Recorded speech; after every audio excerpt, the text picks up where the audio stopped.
Hello and happy Wednesday to everybody. It is episode 11 of the Foxhole Feed.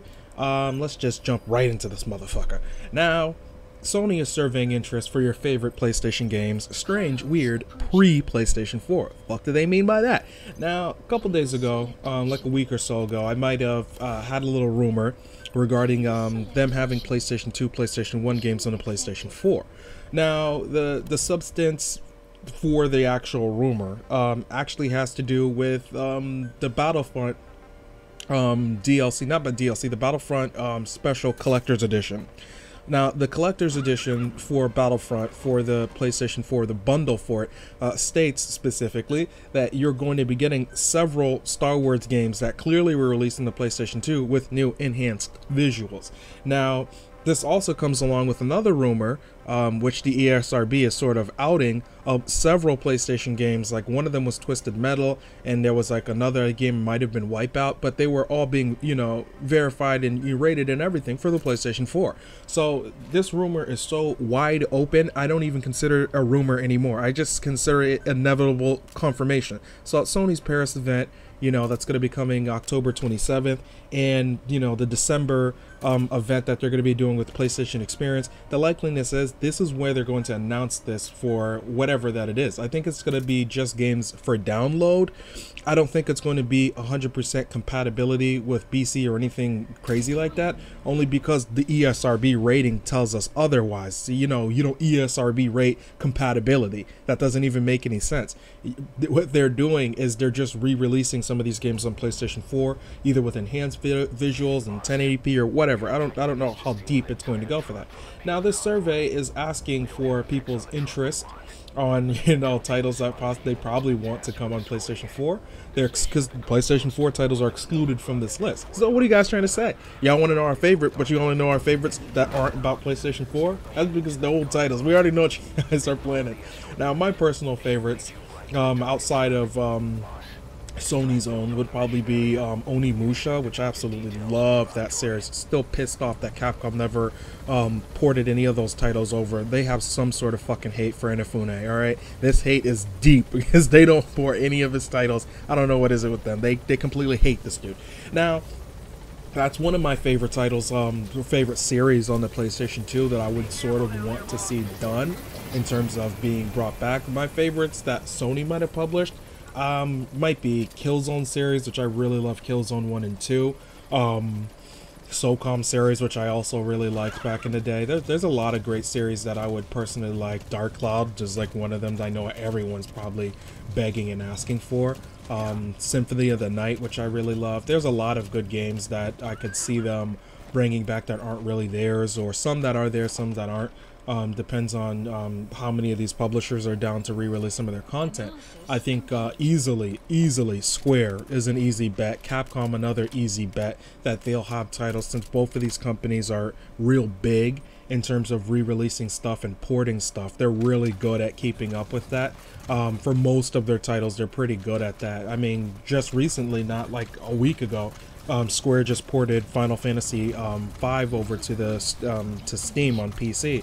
So, I mean, it's likely that those are the publishers you'll see, start the jump of re-releasing some of those titles on PlayStation 4. Yeah, so, I mean, this is a good idea. Me and some, members have talked about this concept of, if we want to see gaming treated like a medium like no other, we sort of have to accept that we need to have some sort of way to have that type of backwards compatibility, just based on how games are. It's difficult to do that based on what games are because of the technical difficulty. It's not like a film where you're just getting a bigger resolution and you could always, be, BC to the less. It's not like music where it doesn't change the medium, in terms of the format you listen to. Those things don't really change. Now, you might up resolution, you might get crisper, but you're always kind of BC with the last you know. But with games, it's completely different. Inputs changed, all the technologies changed. So I think that if they continue to use the same architecture, you could always be able to emulate the past games, sort of like the way Microsoft's doing it. And I would hope that that's, you know, a standard thing for the future in order for games to go there. As a gamer that wants that for the future, I want that.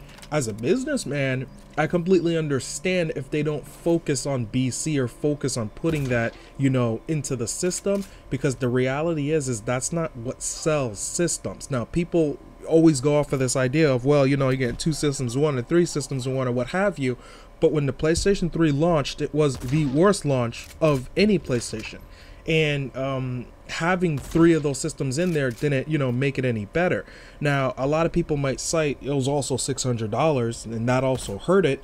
But at the end of the day, even at $600, it's telling you that, well, 600 and 590, you know, in the 500 version, were not worth it to the consumer that it was 3 PlayStations wrapped in 1, I would say. So it's barely to do with price. It has more to do with the value to the consumer. The consumer doesn't feel 500 to 600 is worth it. That system did well and inevitably ended up outselling the 360 simply because it was at the affordable price and focused on what it needed to focus on, and that was being a PlayStation 3 and not trying to be 3 systems wrapped in 1. The cost is too high. The cost in it outweigh the value to the consumer, and that's extremely important. Consumers, I'm not 100% care that much about what the past one will be. Only because you're buying a PlayStation 4 to play a PlayStation 4. You'll buy a PlayStation 5 to play PlayStation 5 games. It's just what it is. Are there that want that BC? Sure. That ain't going to stop you from buying the system if you consider you're buying it for the 5 on it, not to play the 4 in it. So that doesn't sound like that would make 100% sense. At the end of the day, I do want the BC as a consumer. For the industry, I want it to be completely standard, so that way it's something that propels us to know that that will be the norm, and it allows us to have a library that could go back to later on. So I do like the idea of them trying to possibly seek something like that. I like that Microsoft is even thinking about adding Xbox games to the actual BC list, which is very interesting. I think they should. I think having your entire catalog being able to be brought back is healthy for the industry. It allows developers on the digital front to kind of always be able to make money. If they keep those things open through Xbox Live, I mean, publishers could make so much more money over the course of decades because those games will always be there. Of course, they'll always remaster and remake and do whatever just to add better quality features, resolution, you know, whatever. But they're always going to be able to make money on those older versions, just like how you see on PC with them existing. We're getting a little bit too much into this. On to our next news story. In other news, Naughty Dog states that when they created the first Uncharted, that you know, they were dissatisfied with the very first Uncharted. Now, the team talks about this on a Twitch stream where they're talking about the history of the franchise, and they're talking about, you know, epic openings of Uncharted 2, and they're, you know, talking about all the work they did in their games. And one of the things that they state was that when the game shipped in 2007, they just wanted to get the game out. They wanted to get the game out and just move on. A lot of things that they planned for the game didn't make it in the actual final game. Now, Craig and I, Craig being my podcasting buddy, we discussed this on one of our podcast episodes regarding, I believe, remakes and timed games, or remasters and remakes. And we stated that, you know, not every developer, when they're done with the game, 100% is okay with the game that inevitably releases and ships. A lot of times there's something left on the cutting room floor. Nomura states that with Final Fantasy VII, there's a lot that they wanted to add that they, you know, they sort of couldn't. You know, Kojima's the same way. Kojima actually felt this about Metal Gear Solid 2, was that he wasn't really 100% happy with what he released with Metal Gear Solid 2 in 2001. In an interview, when he's talking about his, you know, appreciation for Rockstar Games. You know, when he's talking about Sam and Dan Houser's game, he states that he appreciates that the open worldness of Grand Theft Auto 3 was just so revolutionary that he wanted Metal Gear Solid 2 to sort of be like that, but clearly they couldn't do that considering when the game actually released. So Metal Gear Solid 3's openness might be attributed to him not being able to do that in 2, which he wanted to do, but he makes it more open in MGS3, and inevitably in Metal Gear Solid 4 he makes it slightly more open. Though it's done in chapters, the levels in the first 2-3 areas are pretty massive, and clearly in 5 his concept comes to fruition with being, you know, a huge open world. So not everything developers probably want end up getting happening on the first game, on the first try. Clearly, like, Naughty Dog feels this way. I don't think it's a bad thing, because Uncharted 2 and 3, you know, completely eclipsed the first Uncharted game.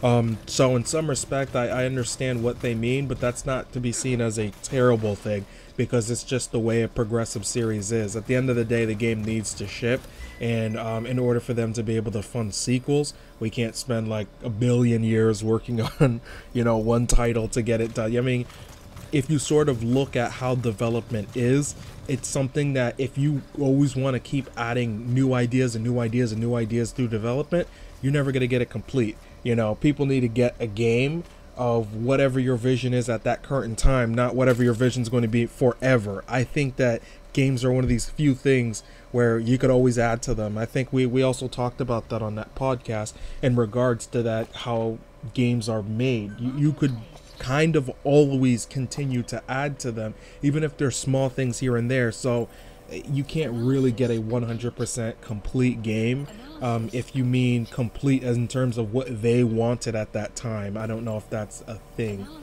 That might be like almost like, I don't want to say impossible, but it's near that, based on the open-endedness of what could be added. And other PlayStation news to my PlayStation 4 owners, update 3.0 is going to be coming out like soon, like today. Right now, you probably could go and download it right now. I haven't downloaded it yet. But the features I showed in the video right on the bottom, that I linked to you guys, are going to tell you what's going to be inside of it. Now, from what I've seen from the actual trailer and what I've been reading on the PlayStation blog, you could do events now. So they have events like these challenges where I don't even know if you could do them, if like the developers just do them for you and then just post them up somewhere in PSN.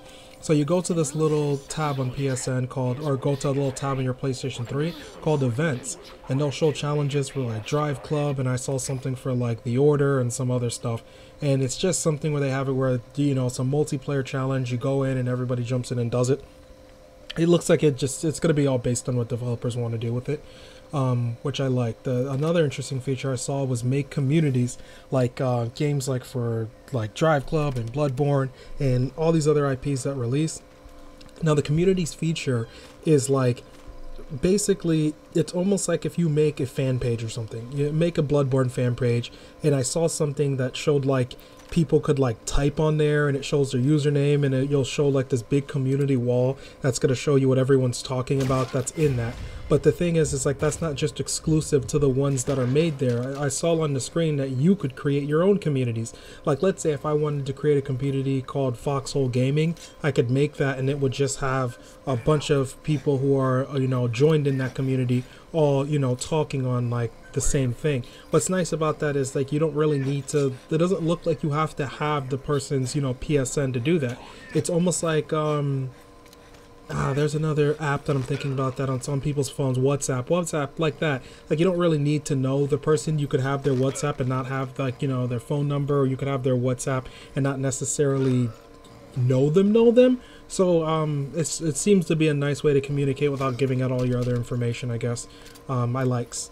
There's a 10 gigabyte upgrade to the storage for uploading your stuff for the PlayStation Cloud, which might come in handy for people who have lots of saves, or people who want to save their game data, which I completely forgot. I think I have over 50 or 60 gigs of like Battlefield 4 video footage.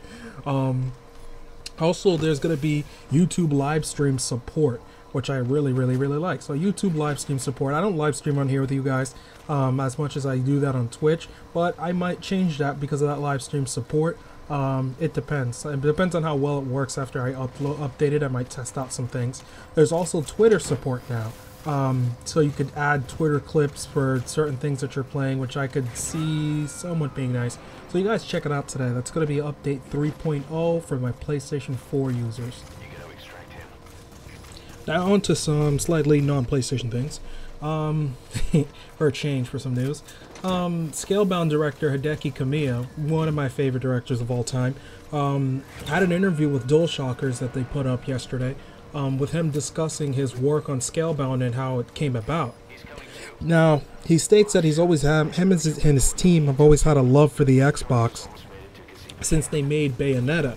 Now, if you don't know, Hideki Kamiya's team Platinum never made Bayonetta for the PlayStation 3 as much as Sega outsourced this out to another team to port it over. So it was made natively on the 360 and then ported from that by another team hired by Sega to do so. So Hideki Kamiya states that, you know, Bayonetta for them was an Xbox game simply because he and his team were making that version. Somebody else was making the port to the other version. But he states that, you know, for a long time they've had this idea for Scalebound even before Bayonetta. So over the years they've sort of added some things to it. And he says that, you know, 2 years ago they had, you know, Microsoft had always approached them about the idea of them working on a, you know, Xbox game. So he states that, you know, they had the game being shown to Microsoft when the game was decided that they were going to bring it on that platform. And he states when they were convincing Microsoft that there's like this big book that has all the concept stuff, when they're sort of giving their pitch to them about this game that they're working on. And then 2 years ago, you know, this game came about with them, you know, starting development and having that whole partnership and everything.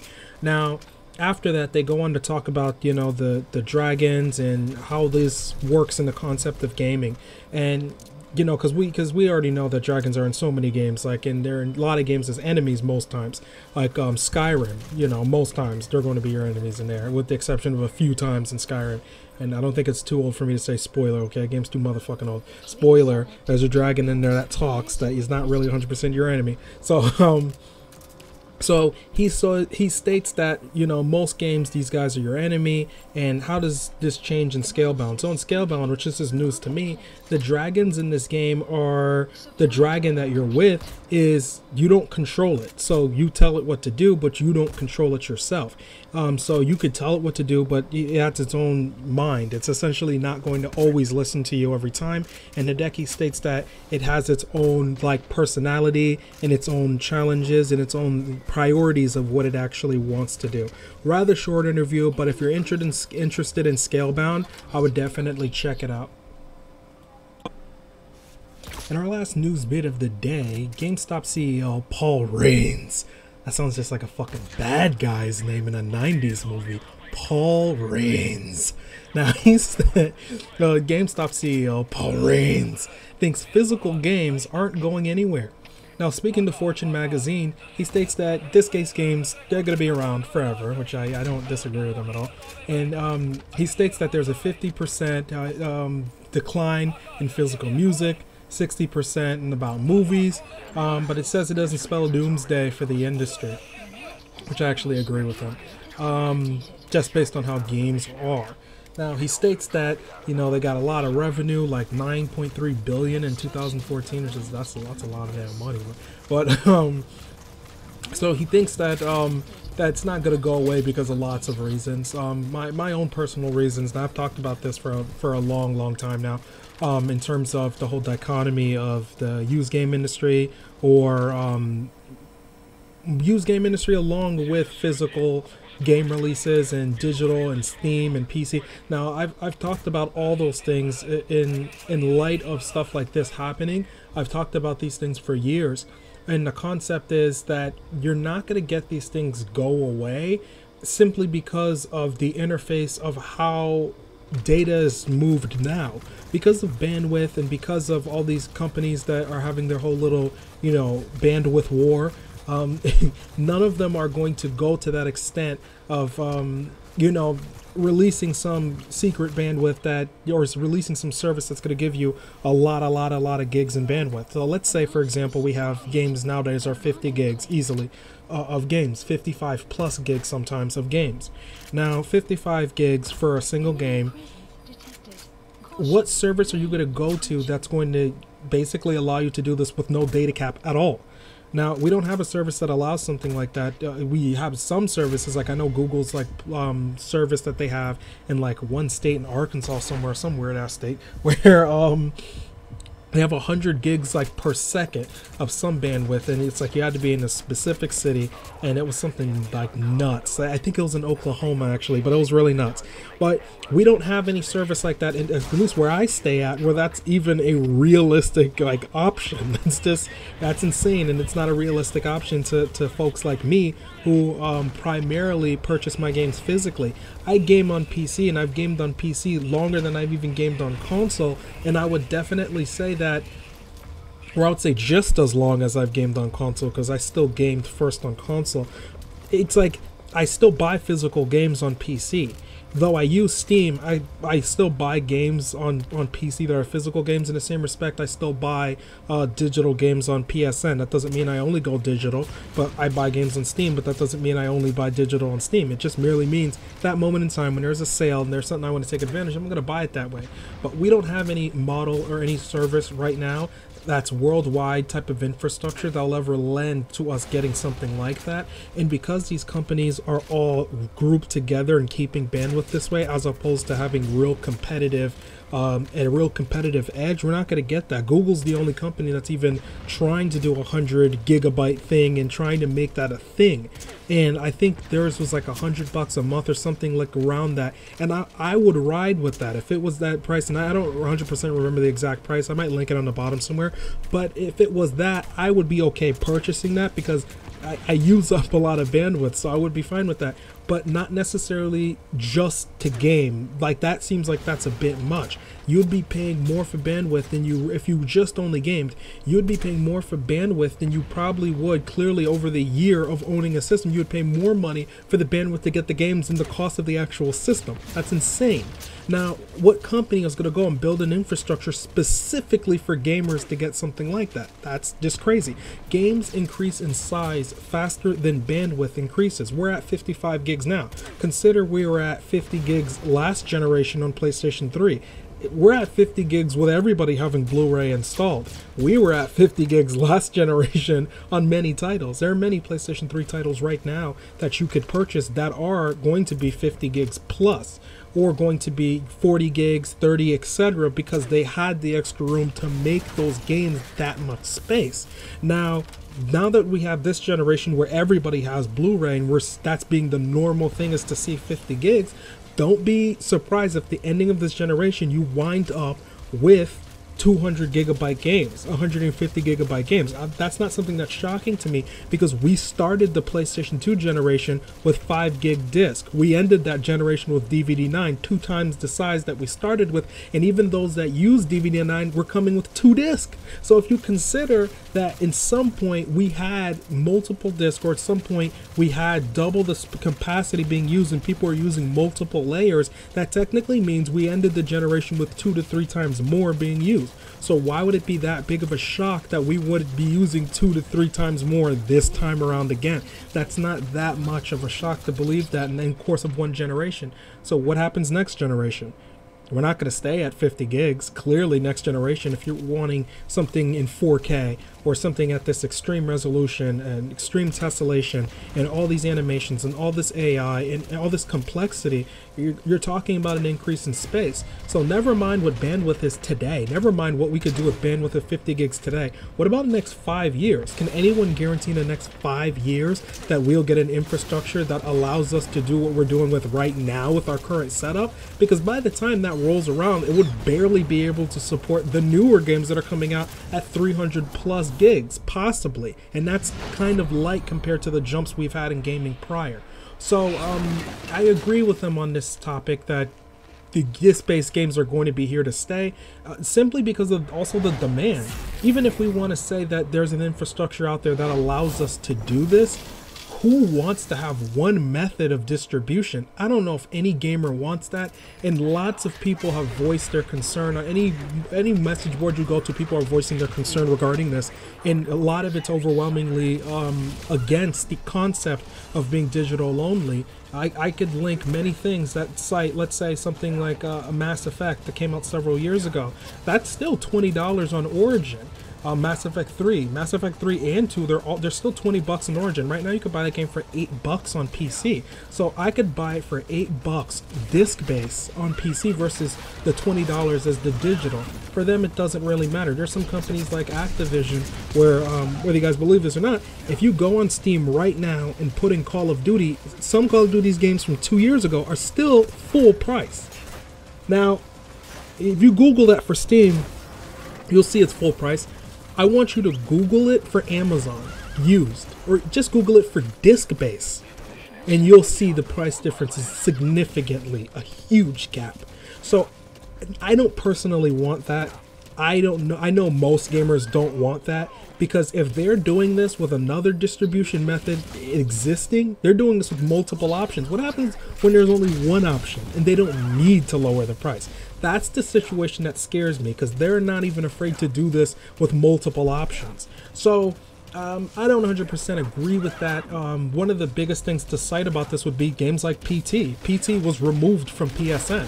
So if a company like Konami wants to say, you know what, fuck it, we're going out, we don't want to do any more games, by the way, we're removing PT, we don't give a fuck. If they're going to do something like that, do we even want to have such a method being given to every publisher? For every reason for them to come out and say, next Call of Duty's coming up. I don't know, something happened and we can't keep the servers up for the next Call of Duty, so whoever have it, it's just going to get removed. I heard of people who have PT, who had their copies of PT removed from their PlayStation 3 or PlayStation 4 system. So that's not something that I want for the future of gaming, and I think it's best to have all mediums, easily, all distributions out there versus a single one. A single one does not spell good things. I see more negative things that could happen from that, and gamers have been overwhelmingly saying that's not what they want. Now I could talk about this topic all day, but we don't got all day, right? It's early in the morning. It's like 5 in the morning right now, and you know, clearly I need to get this launched and ready. I could do an entire podcast on this. I might talk about my partner Craig. We might talk about doing this as a podcast. We'll go all day on this subject. It's been Foxhole Newsfeed, episode 11. Guys, stay tuned for episode 12 on Friday. Also look out for, I'm always going to tell you guys, October 27th is going to be Sony's Paris game show. Also going to have another event in December, don't remember the date, for their PSX event. Things possibly might get announced, people might give a fuck. Yeah, so those are for the events that are going to be coming up. So like always, like, comment, subscribe if you like what you hear, and I'll see you guys for episode 12 on Friday. Boss, we searched the truck you recovered. There were two primary types of cargo. First, drums of malachite, a copper ore. That took up most of the truck bed. But malachite isn't valuable enough to warrant an escort.